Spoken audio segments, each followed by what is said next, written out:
so here's the deal. Right over there, there's a spot that's apparently a huge bust factor. I'm talking 6 stars, Grand Theft Auto Vice City, and for any mission on a spot like that, you have to be warmed up and ready to go.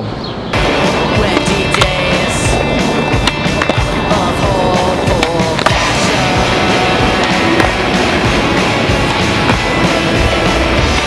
Mama's not a face, it's just the latest fashion. Okay, so I'm as warm as I could possibly be because it's about 95 degrees today, but this is the spot. It looks a lot more difficult close up than I thought it would, much steeper than I thought, but it's also attached to a hotel with a lot of security, etc. You hope for the best, you plan for the worst, you give it your all, dude, you give it your heart and soul, man.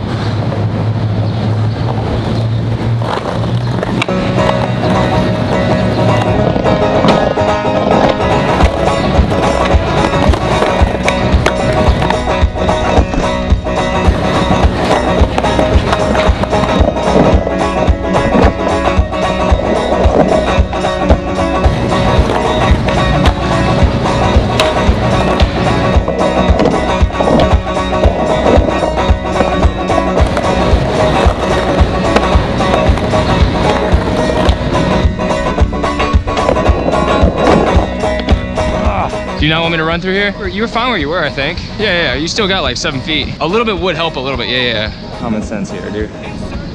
Yeah, sick, thank you, man. I love you,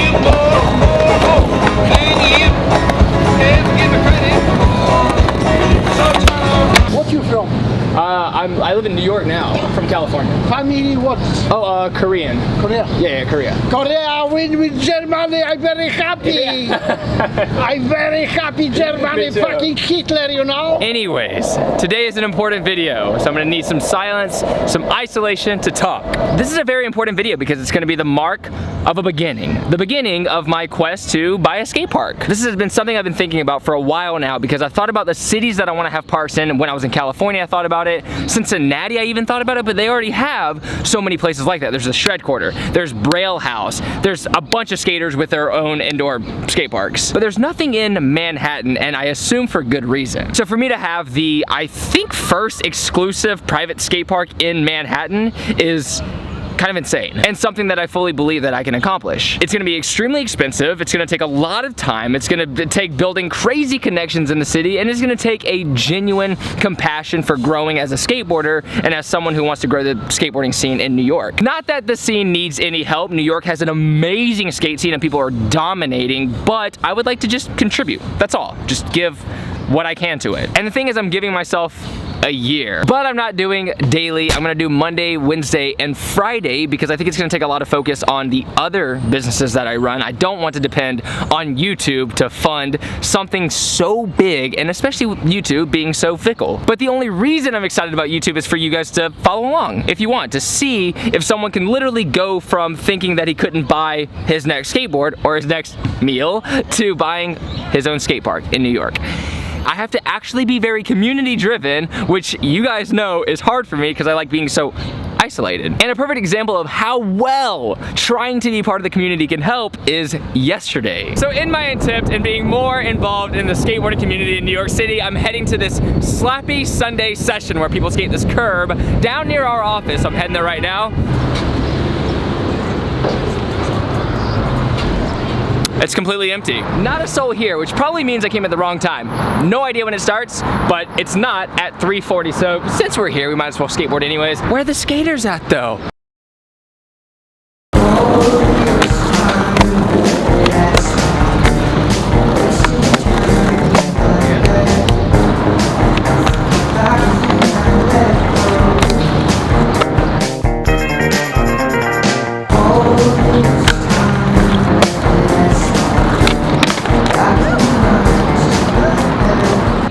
First attempt at actually trying to make friends at a session, and it was crazy. One of them was an artist that built robotics, and my other passion that I want to get into in life is art. I want to be an artist and designer. The other dude told me his Instagram name was Yo-Yo Factory Paul, and I was like, wait, I know Yo-Yo Factory.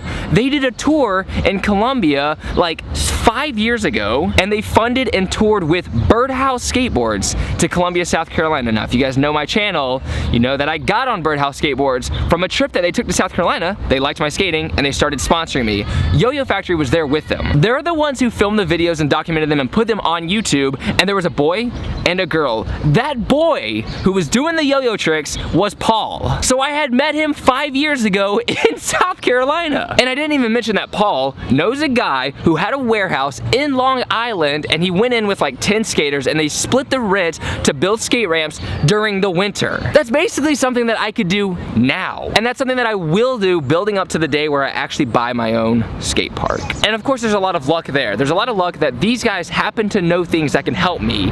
But it wasn't luck that got me to get up and go all the way to that spot, which was miles away from my house, and skate my ash off, and then an hour and a half into the session to have skaters and then go up to them, talk to them, find common ground, and try to befriend them. And it takes that little bit of effort, and sometimes you're like, holy mother freaking, you just figure out that a lot of people around you can help you. It's about making connections. So if I do 3 videos a week, Monday, Wednesday, and Friday, in about 150 videos, it'll be 1 year. At that time, I will have a new skate park. Also, Pokemon started with 150 Pokemon, so that's like another correlation that's just awesome. Not correlation, connection. When I was a kid, I wanted to grow up to be a pirate, which isn't that hard. I didn't want to be a doctor or a lawyer or the president. I just wanted to be a pirate. So even as a kid, my expectations were very low. So to have my own place in New York is going to be incredible, and it's a big challenge. And if you want to follow the journey, 150 episodes long, subscribe, hit the notification bell, come back Monday, Wednesday, and Friday, check out the next step to get there, and check out all the stuff that happens in between, because right now, I'm far away from that goal. To accomplish it, I really have to grind. I'm making it bigger and bigger because I gotta be realistic. And I think the perfect way to end this video is with a Seth Godin quote. He says, "Your turn. Imagine that the world had no middlemen, no publishers, no bosses, no HR folks, no one telling you what you couldn't do. If you lived in that world, what would you do? Go do that."